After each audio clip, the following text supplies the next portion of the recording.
G Kannada ನ್ಯೂಸ್ಗೆ ಸ್ವಾಗತ. ನಾನು ಸುನಿಧಿ ಮಂಜುನಾಥ್. ಮತ್ತೆ ಪೆಟ್ರೋಲ್ ಡೀಸೆಲ್ ಬೆಲೆ ಏರಿಕೆಯಾಗಿದೆ. ಪ್ರತಿ ಲೀಟರ್ ಪೆಟ್ರೋಲ್ಗೆ ₹2.61 ಹೆಚ್ಚಳ ಮಾಡಲಾಗಿರುವಂಥದ್ದು. ಹಾಗೆ ಪ್ರತಿ ಲೀಟರ್ ಡೀಸೆಲ್ಗೆ ₹2.71 ಏರಿಕೆ ಮಾಡಲಾಗಿದೆ. ಮತ್ತೆ ಈ ಒಂದು ದರ ಏರಿಕೆಯಿಂದ ಈಗ ಮತ್ತಷ್ಟು ಶಾಕ್ ಸಿಗ್ತಾ ಇರುವಂಥದ್ದು ಎಲ್ಲರಿಗೂ ಕೂಡ. 10 ದಿನಗಳಲ್ಲಿ, ಕೇವಲ 10 ದಿನಗಳಲ್ಲಿ ಇದು 4ನೇ ಬಾರಿಗೆ ದರ ಏರಿಕೆ ಮಾಡ್ತಾ ಇರುವಂಥದ್ದು.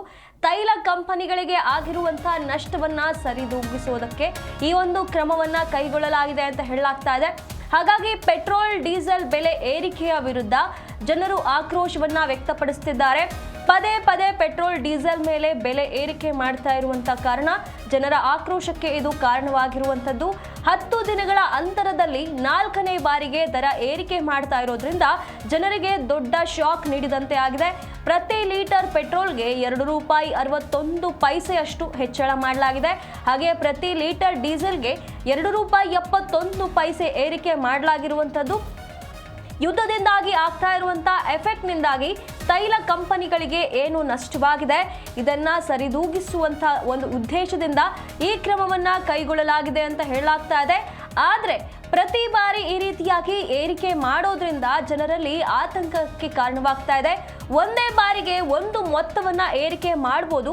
ಇದು ಒಂದೊಂದೇ ರೂಪಾಯಿ ಪೈಸೆಯಲ್ಲಿ ಯಾಕೆ ಏರಿಕೆ ಮಾಡ್ತಿದ್ದಾರೆ, ಇವರ ಉದ್ದೇಶ ಏನು ಅಂತ ಹೇಳಿ ಜನರು ಪ್ರಶ್ನೆ ಮಾಡ್ತಾ ಇರುವಂತದ್ದು. ಒಂದೇ ಸರಿಗೆ ₹4 ₹5 ಹೆಚ್ಚಳ ಮಾಡಿಬಿಟ್ರೆ ಒಂದೇ ಸರಿ ಮುಗಿದೋಗುತ್ತೆ. ಆದ್ರೆ ಇವರು ಹಂತವಾಗಿ ಹೀಗೆ ದರ ಏರಿಕೆ ಮಾಡ್ತಿರೋದ್ರ ಉದ್ದೇಶ ಏನು ಅಂತ ಹೇಳಿ ಜನರು ಪ್ರಶ್ನೆ ಮಾಡ್ತಿದ್ದಾರೆ. 10 ದಿನಗಳ ಅಂತರದಲ್ಲಿ ಈಗ 4ನೇ ಬಾರಿ ದರ ಏರಿಕೆ ಆಗಿರುವ ಕಾರಣ ಜನರಲ್ಲಿ ಒಂದು ಆತಂಕ ಹುಟ್ಟುತ್ತಾ ಇದೆ. ಈ ಒಂದು ಇಂಧನದ ಮೇಲೆ, ಈಗ ಡೀಸೆಲ್ ಪೆಟ್ರೋಲ್ ಮೇಲೆ ತಮ್ಮ ಜೀವನವನ್ನ ನಿರ್ಧಾರ ಮಾಡಿಕೊಂಡಿರುವಂತಹ ಚಾಲಕರಾಗ್ಲಿ ಮತ್ತೆ ಆಟೋ ಡ್ರೈವರ್ಗಳಾಗ್ಲಿ ಇದರಿಂದ ಮತ್ತಷ್ಟು ಈಗ ಶಾಕ್ಗೆ ಒಳಗಾಗಿರುವಂತದ್ದು. ಪ್ರತಿನಿತ್ಯ ಈ ರೀತಿಯಾಗಿ ದರ ಏರಿಕೆಯಾದ್ರೆ ಅವರ ಜೀವನ ಕೂಡ ಏನು ಕಷ್ಟವಾಗುತ್ತೆ. ಇದರಿಂದಾಗಿ ವಾಹನ ಸವಾರರಿಗೆ ಮತ್ತೆ ಶಾಕ್ ನೀಡಿದಂತಾಗಿದೆ.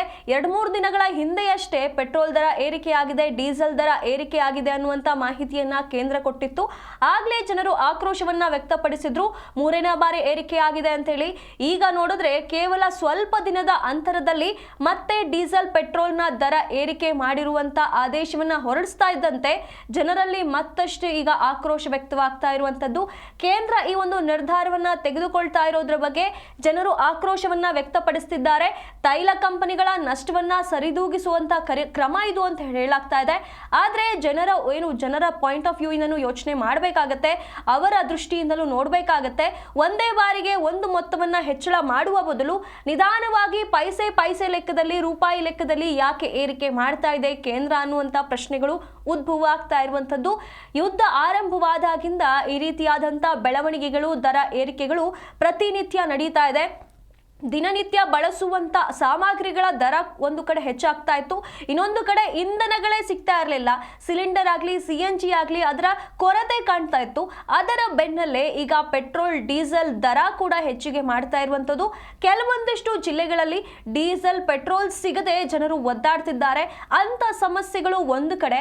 ರೈತರು ಕೂಡ ತಮ್ಮ ಚಟುವಟಿಕೆಗಳಿಗೆ, ರೈತರು ತಮ್ಮ ಅಗ್ರಿಕಲ್ಚರ್ಗೆ ಬೇಕಾಗಿರುವಂತ ಕೃಷಿ ಚಟುವಟಿಕೆಗಳಿಗೂ ಕೂಡ ಇಂಧನ ಬೇಕಾಗಿರುವಂತ ಕಾರಣ ರಾತ್ರಿ ಪೂರ್ತಿ ಪೆಟ್ರೋಲ್ ಬಂಕ್ಗಳ ಮುಂದೆ ಕಾಯ್ತಾರೆ. ಡೀಸೆಲ್ ಸಿಗಲ್ಲ ಅಂತ ಹೇಳಿ ಪರದಾಡ್ತಾರೆ. ಅಂಥದ್ರ ಮಧ್ಯೆ ಈಗ ಮತ್ತೆ ದರ ಏರಿಕೆ ಮಾಡ್ತಾ ಇರೋದ್ರಿಂದ ರೈತರಿಗೂ ಕೂಡ ಭಾರಿ ನಷ್ಟವಾಗುತ್ತೆ. ಇನ್ನೇನು ಮುಂಗಾರು ಆರಂಭವಾಗ್ತಾ ಇದೆ. ಹಾಗಾಗಿ ಅವರ ರೈತ ಚಟುವಟಿಕೆಗಳು, ಕೃಷಿ ಚಟುವಟಿಕೆಗಳೆಲ್ಲವೂ ಕೂಡ ಆರಂಭವಾಗುತ್ತೆ. ಅದಕ್ಕೆ ಈಗಾಗಲೇ ರೈತರು ಸಿದ್ಧತೆಗಳನ್ನ ಮಾಡಿಕೊಳ್ತಿದ್ದಾರೆ. ಈ ಒಂದು ಚಟುವಟಿಕೆಗಳಿಗೆ ಇಂಧನದ ಅವಶ್ಯಕತೆ ಬೀಳುತ್ತೆ. ಅವರ ಜನರೇಟರ್ಗಳಾಗ್ಲಿ, ಮಗದೊಂದು ಅವುಗಳಿಗೆಲ್ಲವಕ್ಕೂ ಕೂಡ ಡೀಸೆಲ್ನ ಅವಶ್ಯಕತೆ ಇರುತ್ತೆ. ಹಾಗಾಗಿ ಅವರು ಕೂಡ ಈಗ ಡೀಸೆಲ್ ಖರೀದಿಗೆ ಮುಂದಾಗಿರ್ತಾರೆ. ಇಂಥ ಸಮಯದಲ್ಲಿ ₹2.71 ಏರಿಕೆ ಮಾಡಿದ್ರೆ ಇದು 1 ಲೀಟರ್ನ ಬೆಲೆ ಇಷ್ಟಾದ್ರೆ ಒಟ್ಟಿಗೆ 10 ಲೀಟರ್ 20 ಲೀಟರ್ ಹಾಕಿಸಿಕೊಳ್ಳೋರಿಗೆ ತುಂಬಾ ವ್ಯತ್ಯಾಸ ಕಾಣುತ್ತೆ. ಹಾಗಾಗಿ ಇದರಿಂದಾಗಿ ಜನರು ಆಕ್ರೋಶವನ್ನ ವ್ಯಕ್ತಪಡಿಸುತ್ತಿದ್ದಾರೆ. ಪ್ರತಿ ಬಾರಿ ಇಂಥ ದರ ಏರಿಕೆ ಯಾಕಾಗ್ತಾ ಇದೆ ಅನ್ನುವಂಥ ಪ್ರಶ್ನೆಯನ್ನ ಮಾಡ್ತಿದ್ದಾರೆ. ಇದಕ್ಕೆ ನೇರವಾಗಿ ಕೇಂದ್ರವನ್ನೇ ದೂಷಿಸ್ತಾ ಇರುವಂಥದ್ದು. ಕೇಂದ್ರ ಸರಿಯಾಗಿ ಯಾವುದನ್ನು ಕೂಡ ನಿಭಾಯಿಸ್ತಾ ಇಲ್ಲ, ನಿರ್ವಹಣೆಯನ್ನ ಮಾಡ್ತಾ ಇಲ್ಲ ಕೇಂದ್ರ. ಇದರ ಬಗ್ಗೆ ಕ್ರಮ ಆಗಬೇಕು, ಬದಲಾವಣೆ ಆಗಬೇಕು ಅಂತ ಹೇಳಿ ಜನರು ತಮ್ಮ ಮನವಿಯನ್ನ ಮಾಡ್ತಿದ್ದಾರೆ. ಆದ್ರೆ ಇಲ್ಲಿ ಆಗ್ತಾ ಇರುವಂತ ಜಾಗತಿಕವಾಗಿ ಆಗ್ತಾ ಇರುವಂತ ವ್ಯತ್ಯಾಸಗಳು ಏರುಪೇರಿಗೆ ಕೇಂದ್ರ ಸರ್ಕಾರ ಈ ಒಂದು ನಿರ್ಧಾರವನ್ನ ತೆಗೆದುಕೊಳ್ಳಲೇಬೇಕಾದ ಪರಿಸ್ಥಿತಿಯಲ್ಲಿ ಇರುವಂತ ಕಾರಣ ಈ ಕ್ರಮಗಳನ್ನ ಕೈಗೊಳ್ತಾ ಇದೆ. ಅಲ್ಲಿ ಬೇರೆ ದೇಶಗಳಲ್ಲಿ ಅಂದ್ರೆ ಏಷ್ಯಾದ ಕೆಲವೊಂದಿಷ್ಟು ದೇಶಗಳಲ್ಲಿ ಆಗ್ತಾ ಇರುವಂತ ಮಧ್ಯಪ್ರಾಚ್ಯದ ಯುದ್ಧದಿಂದಾಗಿ ತೈಲಗಳು ಸರಿಯಾಗಿ ಸಿಗ್ತಾ ಇಲ್ಲ, ಪೂರೈಕೆ ಆಗ್ತಾ ಇಲ್ಲ, ನಮಗೆ ಆಮದು ಮಾಡಿಕೊಳ್ಳೋದಕ್ಕೆ ಆಗ್ತಾ ಇಲ್ಲ. ಹಾಗಾಗಿ ಇದರಿಂದಾಗಿ ಇಲ್ಲಿ ಕಂಪನಿಗಳಿಗೆ ಭಾರಿ ನಷ್ಟವಾಗ್ತಾ ಇದೆ. ಸರಿಯಾದ ಪ್ರಮಾಣದಲ್ಲಿ ನಮಗೆ ತೈಲ ಸಿಗ್ತಾ ಇಲ್ಲ, ಇಂಧನಗಳು ಸಿಗ್ತಾ ಇಲ್ಲ. ಹಾಗಾಗಿ ಈಗಾಗಲೇ ತೈಲ ಕಂಪನಿಗಳು ಇದರಿಂದ ಭಾರಿ ಸಮಸ್ಯೆಯನ್ನ, ನಷ್ಟವನ್ನ ಅನುಭವಿಸ್ತಾ ಇರುವಂತದ್ದು. ಈ ನಷ್ಟವನ್ನ ಸರಿದೂಗಿಸುವ ಉದ್ದೇಶದಿಂದ ಈ ಕ್ರಮಗಳನ್ನ ಕೈಗೊಳ್ಳಲಾಗ್ತಾ ಇದೆ ಅಂತ ಹೇಳಿ ಕೇಂದ್ರ ಈಗಾಗಲೇ ಮಾಹಿತಿಯನ್ನ ನೀಡಿದೆ.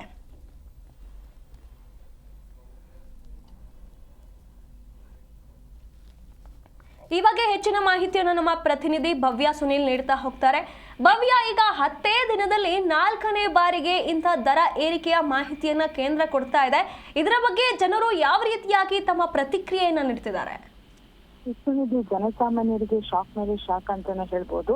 ಪೆಟ್ರೋಲ್ ಮತ್ತು ಡೀಸೆಲ್ ಬೆಲೆಗಳು ಮತ್ತೆ ಏರಿಕೆ ಆಗಿರುವಂತದ್ದು 2 ವಾರಗಳಲ್ಲಿ, ಅಂದ್ರೆ 4ನೇ ಬಾರಿಗೆ ತೈಲ ಬೇರೆ ಏರಿಕೆ ಕಾಣಿದೆ. ಪೆಟ್ರೋಲ್ ಬೆಲೆ 2.61ರಷ್ಟು ಏರಿಕೆ ಆಗಿದೆ. ಹಾಗೇನೆ ಡೀಸೆಲ್ 2.71ರಷ್ಟು ದುಬಾರಿ ಆಗಿರುವಂತದ್ದು.